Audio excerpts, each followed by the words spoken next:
Jai Gurudev, and thank you for joining us today. We are diving into a very interesting topic: how intellectuals, including politicians, CEOs, professors, and thought leaders, play a significant role in the success of countries, especially like China and the United States. But what is often overlooked is how practices like yoga, meditation, and Sudarshan Kriya help these intellectuals hone their skills and contribute to creating wealth, which can ultimately serve the poor.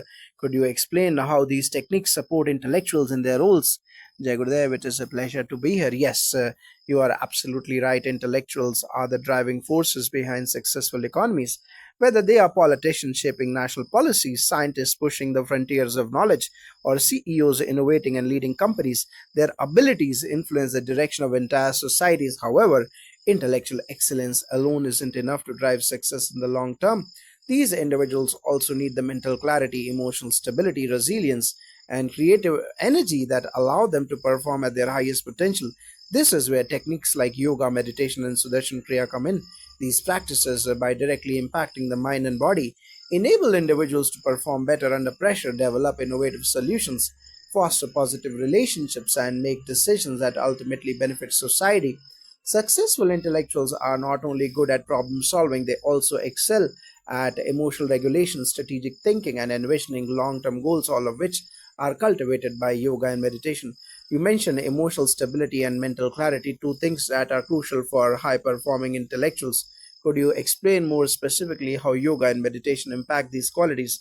Absolutely, mental clarity and emotional regulation are vital in high pressure environments like politics or business. Yoga, meditation, and Sudarshan Kriya create a balanced state of mind that enhances these qualities in several ways.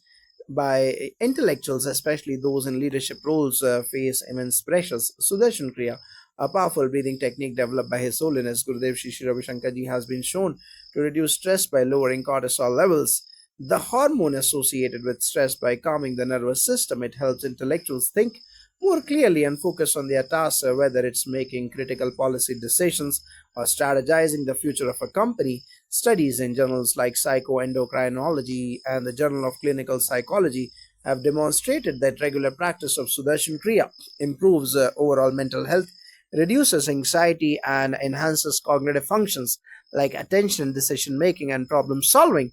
Traits that are essential for intellectuals: emotional intelligence, EQ. The ability to manage emotions is just as important as intellectual ability. Leaders who practice meditation develop greater emotional intelligence, which helps them lead with empathy, stay calm under pressure, and navigate complex interpersonal dynamics. Research in the Journal of Applied Psychology has shown that leaders with higher emotional intelligence are better at motivating teams, resolving conflicts, and making decisions that benefit the group. Meditation enhances these emotional skills by promoting mindfulness and self awareness. Intellectuals who innovate or create new policies need a clear and open mind to think outside of the box. Meditation has been proven to enhance creative thinking and problem solving abilities. Studies in psychological science have shown that even brief periods of meditation improve cognitive flexibility, allowing individuals to adapt to new ideas and approach problems with greater creativity. So, these practices not only help intellectuals manage their emotions and stress, but also foster the creativity needed for innovation. But how does all of this translate into economic success and ultimately helping the poor? That's the crux of the matter. How individual success can drive societal progress. Let's take the example of business leaders. When CEOs or entrepreneurs practice mindfulness, they become more strategic and long term in their thinking. They are more likely to focus on sustainable growth, ethical business practices, and creating jobs that provide opportunities for upward mobility. This translates into wealth generation that benefits not just the company but also the wider economy. When companies grow, they create jobs and contribute to the community through their corporate social responsibility (CSR) initiatives. These initiatives often target underserved populations, improving access to education, healthcare, and social welfare. The mindset cultivated through yoga and meditation of viewing success as interconnected with societal well being encourages leaders to make decisions that benefit society at large. Additionally, intellectuals who are involved in policy making, such as politicians and government leaders who practice these techniques, are more likely to implement policies that prioritize education, healthcare, and economic inclusivity.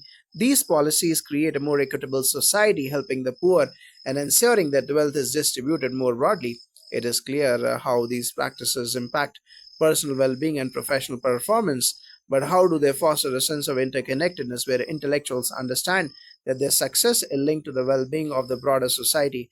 That's a very insightful question. The core of yoga and meditation is the understanding of interconnectedness through practices like meditation. Intellectuals often experience a sense of oneness with the world around them. This helps them realize that their individual success is intertwined with the success of society. For instance, when a leader practices meditation, they become more aware of their impact on others, not just in their personal or professional life, but also in the community. In fact, when intellectuals and leaders are grounded in these practices, they are more likely to create policies and business strategies that prioritize collective well being over individual gain.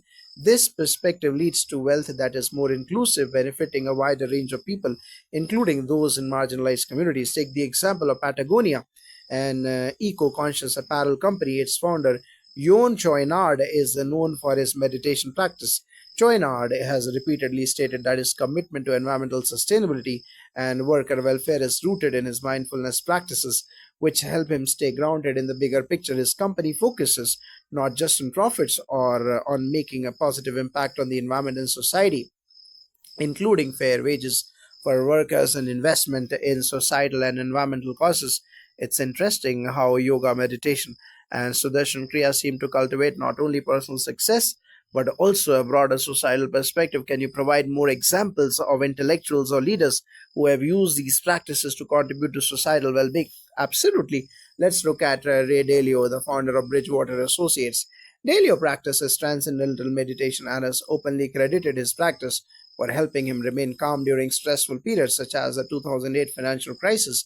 His ability to stay level headed helped him make sound decisions that guided his company through tough times. Delius's philanthropic efforts focus on improving education, social mobility, and economic equality. His foundation, Philanthropies, supports initiatives aimed at alleviating poverty, improving health, and expanding educational opportunities. Similarly, Mark Benioff, the CEO of Salesforce, practices mindfulness and meditation. Benioff has integrated mindfulness into the corporate structure and culture of Salesforce, focusing on employee well being and corporate social responsibility. Salesforce has made significant contributions to education and homeless services, investing millions of dollars to address these issues. Benioff's leadership is a clear example of how mindful leaders use their positions to create societal change. Another example is Oprah Winfrey, who is not only a media mogul but also a vocal advocate for the transformative power of meditation. Oprah has spoken about how mindfulness practices helped her during some of the most challenging times in her life, and she actively supports initiatives aimed at reducing poverty and providing access to education for underprivileged children through their Oprah Winfrey Foundation. These are remarkable examples of how meditation and mindfulness practices shape leaders who not only excel in their respective fields but also use their success to create a better work world for others. Can you share some research findings that highlight the global benefits of these practices on intellectuals and society? Numerous studies show the positive impact of yoga, meditation, and Sudarshan Kriya on cognitive and emotional performance. Research from institutions like Harvard University and National Institute of Health (NIH) has demonstrated that meditation and mindfulness practices improve brain function, particularly in areas related to decision making, emotional regulation, and stress management. For instance, a study published in Frontiers in Human Neuroscience found that meditation increases gray matter in the brain, which is associated with improved memory, emotional regulation, and decision making. These cognitive enhancements are essential for intellectuals who are tasked with making complex decisions that affect millions of people and lives. Additionally, studies in the Journal of Alternative and Complementary Medicine have shown that Sudarshan Kriya can reduce stress, improve emotional well being, and enhance overall physical health. This leads to increased productivity, creativity, and collaboration in work environments, all of which contribute to economic success. The research really underscores the profound impact of these practices. To wrap up, could you sum up how yoga, meditation, and Sudarshan Kriya can create a virtuous cycle where intellectuals become more successful, economies prosper, and society as a whole benefits, especially the poor? Absolutely, when intellectuals practice yoga, meditation, and Sudarshan Kriya, they cultivate a deeper connection with themselves and others. This self awareness enhances their ability to lead with empathy, make strategic decisions, and think creatively. These leaders drive innovation, create wealth, and foster inclusive economic policies. Their success doesn't just benefit them personally, but has a ripple effect. Jai Gurudev. Thank you.